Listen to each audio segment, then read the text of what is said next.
Hello everyone and welcome. Have you ever been like halfway through an exhibition project or your work on a piece of live interpretation or setting up a market or something like that at a historical site or a museum, and you discover that you haven't actually got a proper title for this project yet?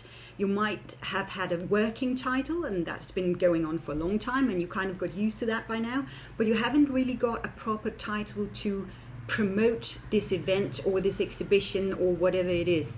And you kind of need something that's descriptive and that's to the point and that could work both when you try to describe to people what is this about, but also something that can work from a promotion and a marketing perspective. A friend of mine recently reminded me there's quite a lot of inspiration to find in marketing and promotion and in straplines and in slogans, if you like. So I thought let's have a look at a few examples of what is often used in marketing, promotion, branding, and see if we can come up with a few tips for how you can name, for example, an exhibition project or some live interpretation or whatever it is you're doing. Now, there are really three different types of straplines. The first one is the descriptive one. There are a few examples here and one picture example. These are straplines that more or less only describe what the brand is about. So you have, for example, chocolate, central heating service. You have Carlsberg there with the picture example where if you didn't know what Carlsberg was, you get to know from the strapline that it's a beer and you have a picture of a bottle. So these are straplines that goes with the name of a brand, and they are sort of more or less just describing what is this. This can be very effective. And sometimes there is an element of sale or wanting to promote themselves as well, like probably the best beer in the world or a master chocolatier or something like that in it as well. But you get a sense definitely of what is this product even without knowing what it is. Now, the second type of straplines are the aspirational ones. These are the ones designed to make you buy a product, but they don't really describe the product. So, for example, Nike, just do it. Now, if I didn't know what Nike was, I wouldn't get it from the strapline, just do it.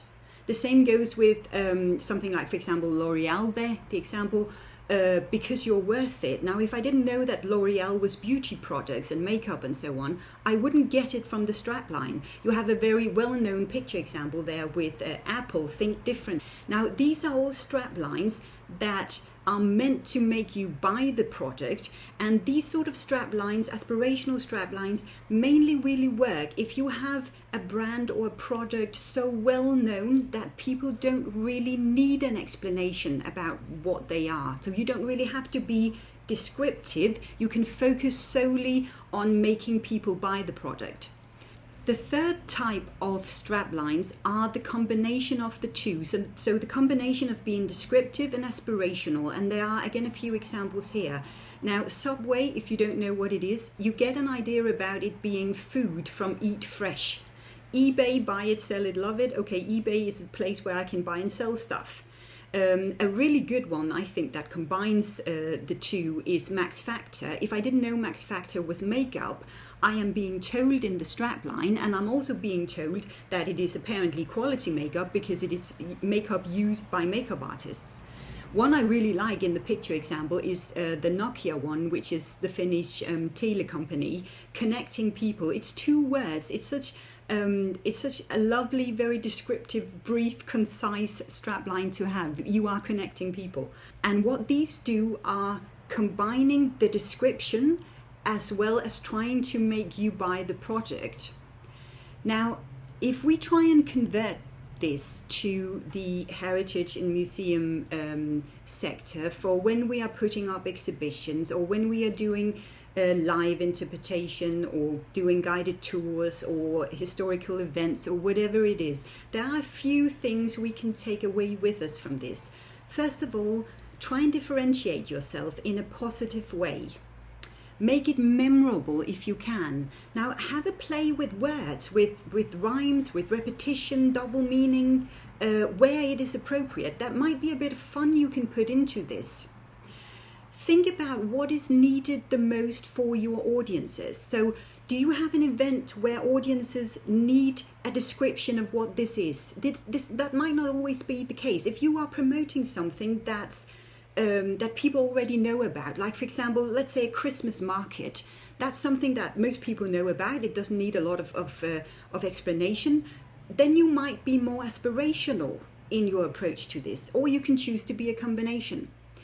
Don't make it too long. I think this is a mistake we often see, containing too much or too many complicated words, or words that need a lot of explanation. This is, I think, a trap that we often fall into. If you use historical words or you use words that you feel is needed to promote your exhibition, or in your title, for example, think about if people already know about these, and if so, what they know. If you use words like the Enlightenment or the Renaissance or Baroque or something like that, do people already know what this refers to?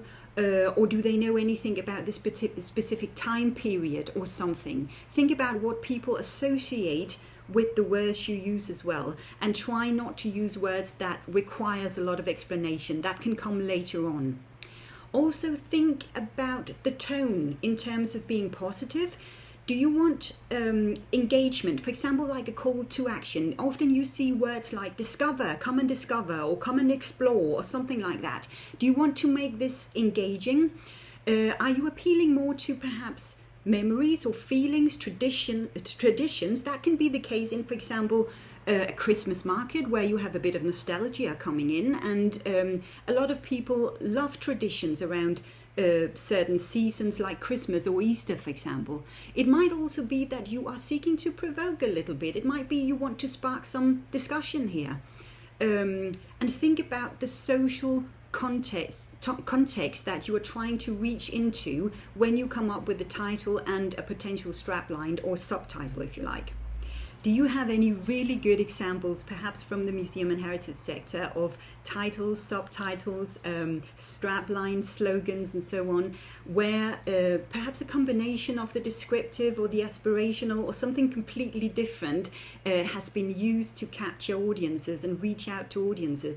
It would be really interesting to see some examples here of where people have found inspiration and so on. So please do share your thoughts and your examples.